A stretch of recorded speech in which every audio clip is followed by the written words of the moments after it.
Hello everyone, hope you all are doing well. So today we are going to do the next question of our agriculture optional answer writing practice series.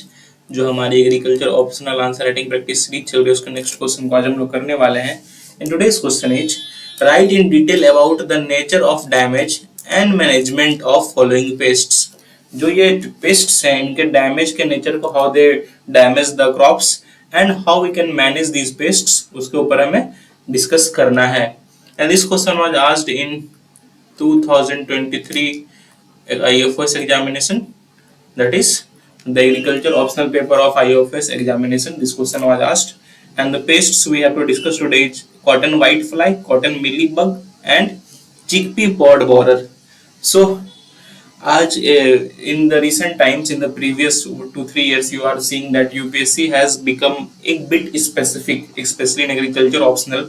तो पहले था कि वो ज्यादा ये सब questions पूछते नहीं थे, एक दो रहते थे, पर अब देखो कि आप package of practices, disease management and this pest management, ये सबसे क्वेश्चंस काफी आ रहे हैं और ये सारे स्पेसिफिक हो चुके हैं. कोई एक ऐसा नहीं, पहले जैसे आप देखो इंटीग्रेटेड डिजीज मैनेजमेंट क्या होता है, what is integrated pest management, these questions were more, but now it has become specific. It will certainly give you a certain pest, certainly give you a certain disease, and you have to comment on it. तो इसीलिए preparation का थोड़ा approach भी बदलना होगा. जितने भी important crops हैं, all the important crops, either it's horticultural crops, serial crops, जो भी है उन सबको हम लोग अच्छे से प्रिपेयर कर लेंगे. उसके जो भी कॉमन डिजीजेज हैं, कॉमन पेस्ट्स हैं, उनका package of practice, this is going to be very helpful to you. और अगर आप इतना प्रिपेयर कर लेते हो तो 100% 3 to 4 questions you are going to approach it. That is, अगर आप 5 क्वेश्चंस में डिवाइडेड है, अराउंड आप इसे अराउंड कर लोगे, अराउंड 50 मार्क्स आपका उससे प्रिपेयर हो जाएगा if you do all the package of practice of main crops, all the disease management and the pest management. So it becomes very important for us. So let's see how we approach this answer. So first of all, we are going to discuss is cotton whitefly. Cotton whitefly. So the nature of damage of cotton whitefly. तो what cotton whitefly जहाँ भी attack करता है, there you will see that chlorotic spots आपको देखने को मिलेंगे. That is कि जो क्लोरोफिल है उसमें थोड़ी सी कमी देखने को मिलेगी. ग्रीनिश अपीयरेंस लीव्स की वहां से थोड़ी सी कम होती हुई दिखेगी. लीव्स और लीव्स में आपको कर्लिंग दिखेगा. ठीक है, लीव्स जैसे ये नॉर्मल लीव्स आपको कर्ल्ड दिखेंगे. Leaves would be curled, so you can see curling in leaves. Leaves would become reddish and brittle. Reddish leaves की कलर जो रेडिश आपको दिखेगी, ब्रिटल दिखेगी. Premature leaf dropping can be seen. Boll bursting can be seen. That is the boll होता है cotton ball, वो आपको burst होते हुए दिखेगा. Poor quality of lint will be seen due to honey dew secretion, and this honey dew secretion is by which pest? Cotton whitefly. So these are some of the common damage which you will able to see. This is the nature of damage. अगर आप इसका control देखोगे, this is management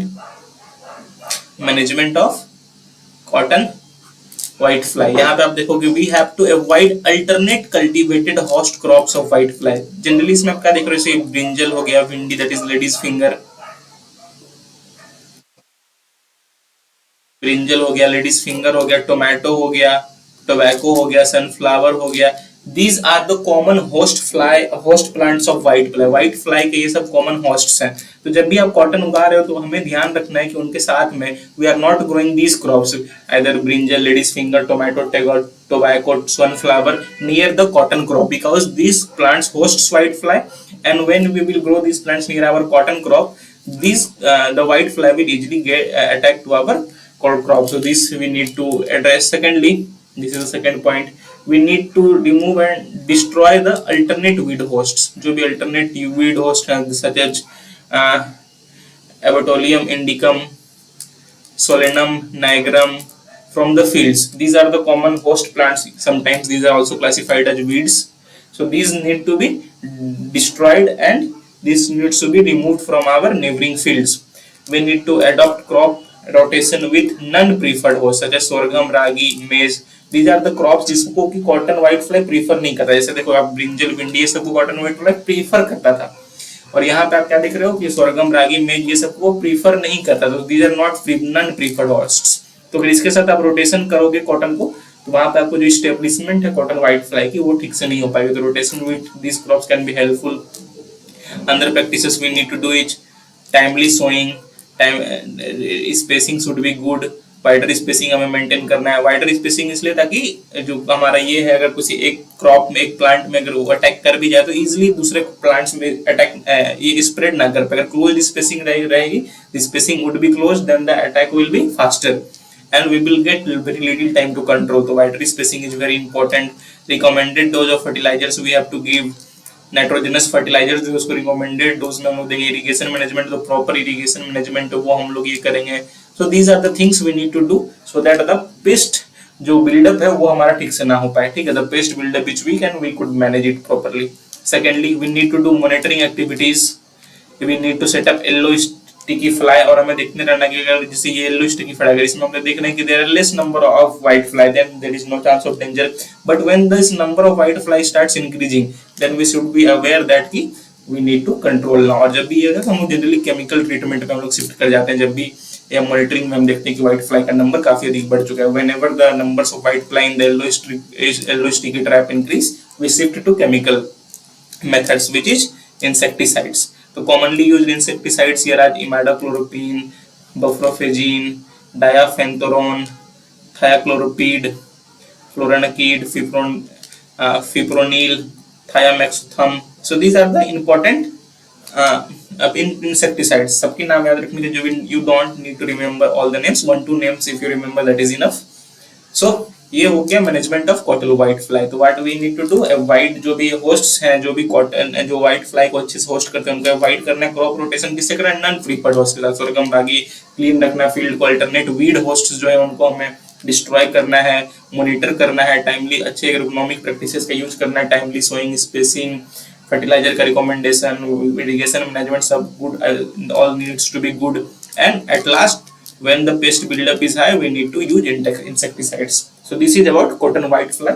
This is how we can manage cotton white fly. Secondly, we have cotton mealybug. So it is the nature of damage of cotton mealybug.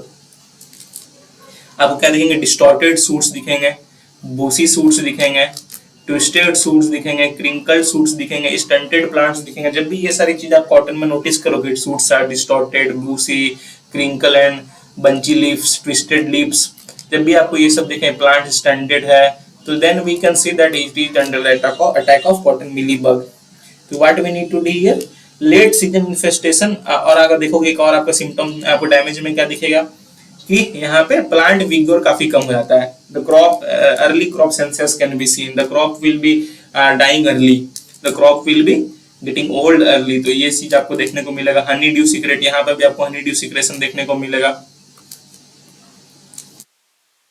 Honeydew secreted by mealybug encourages development of black sooty mold। तो यहाँ से क्या हो रहा है, cotton mealybug की वजह से अलग और भी फंगल डिजीज का भी आप साथ में देखकर मैनिफेस्ट करेगा विद द कॉटन मिली। जैसे आप ब्लैक सूट डिजीज क्या है, जब कॉटन मिलीबग का अटैक अधिक है तो वहाँ ब्लैक सूट मोल्ड भी आपको, black sooty mould with that is a fungal disease आपको वहाँ पे देखने को मिलेगा। These all affects photosynthesis activity. Leaves के ऊपर आपको ब्लैकिश मोल्ड दिखेंगे, तो उससे क्या होगा, लीव्स जो है फोटोसिंथेटिक एक्टिविटी जो लीव्स की उसमें इफेक्ट होता है। So these are the damage of cotton mealybugs and how we can control them. First of all, we need to remove and destroy infested plants। जो भी हमारे infested plants उसको remove करना है। Alternate weed host जो भी है उसको हमें remove करना है। We need to release parasitoids। तो parasitoids का release क्या होगा, this is a biological control method, okay। parasitoids का release करना है हमको। There is a name of parasitoids। अगर आपको नाम याद है तो आप लिख सकते हैं, नहीं याद है तो simply mention parasitoids, that will be good enough। Ascoraphagus papai is a parasitoid। We can use Paracoccus magrinatus, it is a parasitoid। यहाँ पे आप 2-3 नाम याद कर लो, यहाँ पे आपके और भी हैं, वेबेली है, सोलोनोफोसिस है, फेनोकस सोलोनोफोसिस है। So any 1-2 parasitoids अगर नाम आपको याद है तो आप लिख सकते हैं। This comes under biological control method, okay, release of parasitoids। Secondly, we can use botanical insecticides such as neem oil, fish oil। So these can be very helpful। We can also use insecticides such as fluronicamide, we can use thiamethoxam। So these are the chemical control methods। तो infested plants को remove करना है, weed host को हटाना है, parasitoids का हम लोग यूज कर सकते हैं। यहाँ पे botanical insecticides जो कि neem oil is very important, fish oil इन सब का यूज कर सकते हैं, chemical application कर सकते हैं आप thiamethoxam and fluronicamide। So this is how we can manage, this is the management of cotton mealybug। Moving to the next pest, that is chickpea pod borer। Chickpea pod borer के अगर आप damage को देखें तो it leads to skeletonization of leaves, that is, इसमें देखो जैसे leaves है हमारा, ठीक है, तो इसमें क्या है कि लीव्स के अंदर जितने भी क्लोरोफिल है उसको ये अटैक करेगा, it feeds on chlorophyll.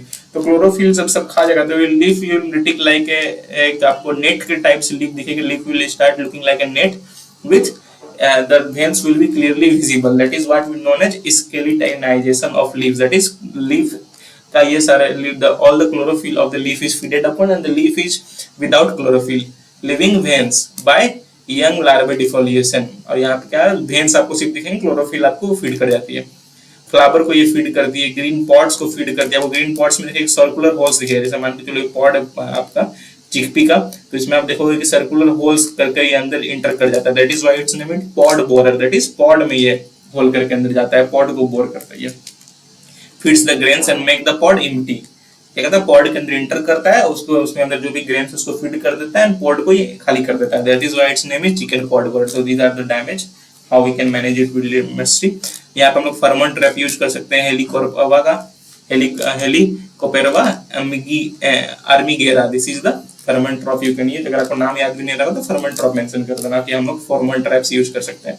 Bird purchase can be uses, hand picking of grown up larva, जो भी ग्रोन अप लार्वा है उसको हम लोग हैंड पिक कर लेंगे, डिस्टल बिटल्स हम लोग एनपीवी का यूज कर लेंगे, this is what it is also kind of parasitoid, ठीक है। टीपुल का यूज कर सकते हैं हम लोग, और इन सब में से कोई एक काम यूज कर सकते हैं हम लोग, जैसे यहाँ पे देखो नीम कर्नल का यूज कर सकते हैं, नीम सीड कर्नल एक्सट्रैक्ट यूज कर सकते हैं, नीम ऑयल एक्सट्रैक्ट कर सकते हैं, यूज कर सकते हैं, डाइक्लोरोवोस यूज कर सकते हैं, फॉस्फोनोलोन यूज कर सकते हैं। तो यहाँ पे आप क्या देख रहे हो कि जो नेक्स्ट जैसे आपने यहाँ पे देखा था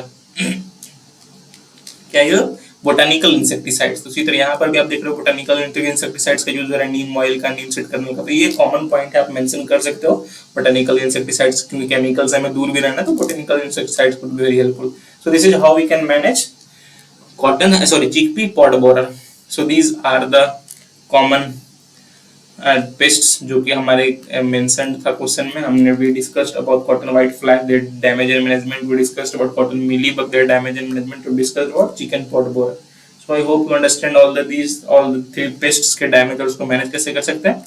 So that is all for today। जो भी मैंने बताया उसको अगर आप नोट डाउन कर लो, एक नोट्स बना करके अपने एक नोट बना करके अगर अपने नोट्स में अटैच कर दो, that will be very helpful to you. Please make a notes and attach to your notes, this is going to be very helpful to you.